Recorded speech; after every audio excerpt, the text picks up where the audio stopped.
Hello everyone, this is International Master Andrew Martin and welcome to this Foxy Openings DVD on the Fajarowicz Gambit, a little known and very dangerous opening which is absolutely perfect for club players to adopt. The Fajarowicz starts with the following moves.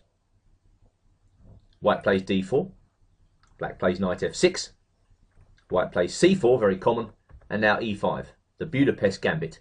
But black is planning to play this in a special way. He's not going to put his knight on g4. He plays his knight into e4. And this introduces a very tricky situation for white. I'm going to split this DVD into several parts. In this first part, I'm going to show you some of the very sneaky traps that black can set and carry out with the Fajarowicz Gambit. Then we'll take a look at some of the key ideas that black is trying to do, and then we're going to take a look at some theory. What I've done is condense the theory into easy to understand sections where I'm recommending a certain course of action for black. I've gone through all the Fajarowicz games and I've tried to pick out what I think is the best way for black to play against each of the different variations. But first to the traps. And when you play the Fajarowicz, you've got to be aware that this black knight is eyeing up havoc in the white camp. As you can see, I've mapped out the range of the knight, and it's on these green coloured squares that quite often disaster can occur from white's point of view. You should always be looking out as black for some way to execute a combination on those squares. So let's just take a look at some of the traps that can take place. One move for white here is a3. I don't like that too much, but many strong players have gone this way, and the main motivation behind it is just to stop black from playing bishop b4 check, which, as we'll see a bit later on, is one of the cornerstones of the repertoire I'm going to be recommending to you. Against a3, black can already start to set traps by playing d6. I suppose the idea behind that is that when white's playing on the side of the board, black offers a gambit in the centre. And should white be foolish enough to play knight f3 in this position, already disaster can strike with knight takes f2. Black is winning after only 6 moves, as after king takes f2, bishop g3 check wins the white queen. Yes, the white queen is undefended, the black queen's going to come down there, take off the white queen, white's just losing.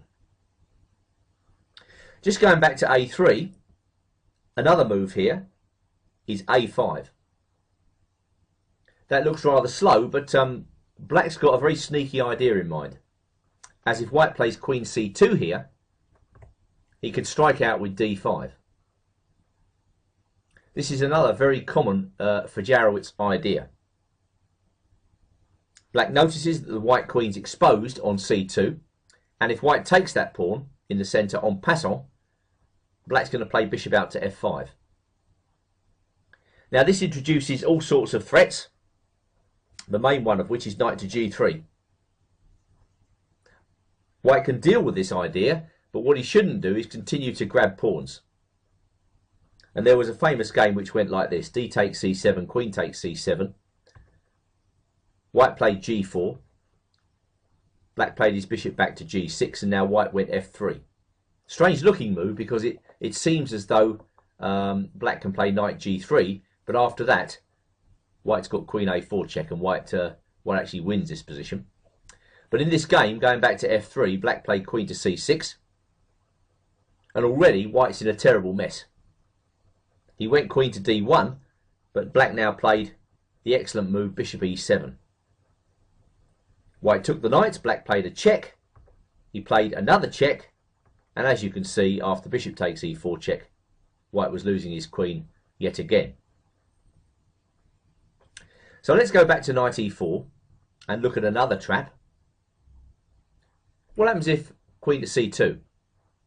Can we play the same idea? d5, white takes, bishop f5.